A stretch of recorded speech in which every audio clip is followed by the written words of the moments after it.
Viral জিনিসটা কিন্তু খুবই হাওয়াই মিঠার মতো। কাউকে পুঁজি করে ভাইরাল করার টেন্ডেন্সি কখনোই আমার ছিল না। শাকিব খান সম্পর্কে ওইভাবে জানার আগ্রহ তো আর কিছু বাকি নেই। প্রিয়তমার যে দর্শকপ্রিয়তা, প্রিয়তমার যে হাইপ, এটা অবশ্যই প্রত্যেক কলাকুশলী এবং প্রিয়তমার সাথে সংশ্লিষ্ট যারাই ছিল সবাইকেই কাজের অনুপ্রেরণা দিয়েছে। এবং প্রিয়তমায় কাজ করার খাতিরে এই যে কিছু স্বীকৃতি পাচ্ছি, এটাও তো অত্যন্ত ভালো লাগার। তো এসব কিছুই আসলে কাজের জন্য অনুপ্রাণিত করে।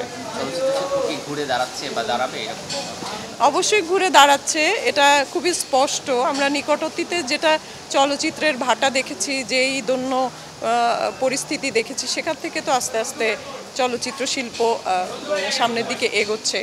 আশা রাখি এভাবে যদি চলতে থাকে, আরও যদি একটু সচেতন হয় সবাই, ডিরেক্টর, প্রডিউসার, আর্টিস্ট, তাহলে সেই আমলের রাজ্জাক, শাবানা, ববিতা, কবরী, সেই লেজেন্ডরা যখন কাজ করেছেন সেই সময়গুলো ফিরে আসবে নিশ্চয়ই।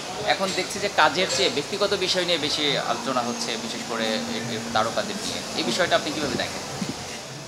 এই ক্ষেত্রে আমি একটা কথাই বলবো, কাজের পরিমাণ যদি বেড়ে যায়, আর্টিস্ট বলি বা অন্যান্য লোকজন যারা এর সাথে সংশ্লিষ্ট আছে, তাদের যদি কাজের পরিমাণ বেড়ে যায়, কাজের প্রতি যদি ব্যস্ততাটা বেড়ে যায়, তাহলে আমার মনে হয় যে এই অপ্রয়োজনীয় গসিপ, অপ্রয়োজনীয় দ্বন্দ্ব, এগুলো কমে যাবে আমি মনে করি। ভাইরাল হওয়ার বিষয়টি কেমন লাগে? এখন তো একটা ভাইরাল হওয়ার ট্রেন্ড চলে আসছে, যে কোনো ব্যাপার কথা বলে বা যে কোনো ধরনের কাজ করে। আপনার কাছে কী মনে হয়? আসলে ভাইরাল জিনিসটা কিন্তু খুবই হাওয়াই মিঠার মতো।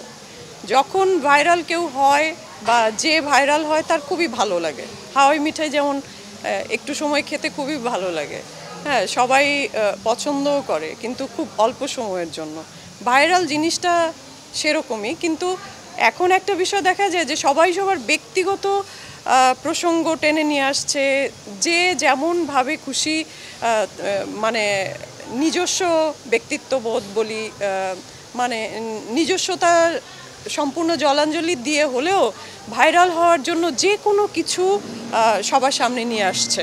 তো এটা খুবই লজ্জাজনক। শাকিব খানের সাথে কাজ হয়েছে আপনার, তার সাথে নিশ্চয়ই ভালো সম্পর্ক হয়েছে।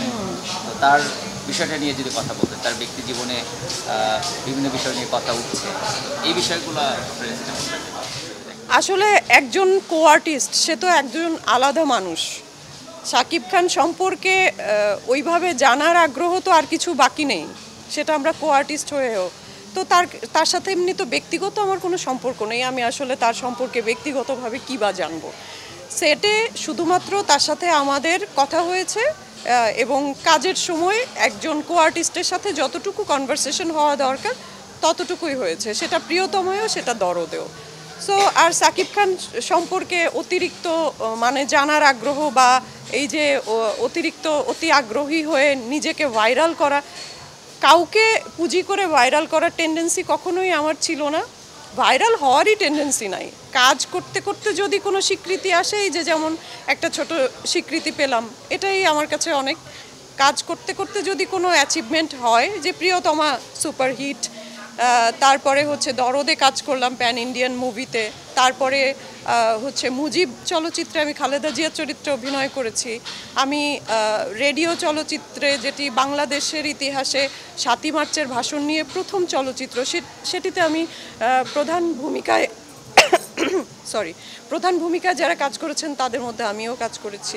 তো এগুলো তো আমার জন্য খুবই সৌভাগ্যের।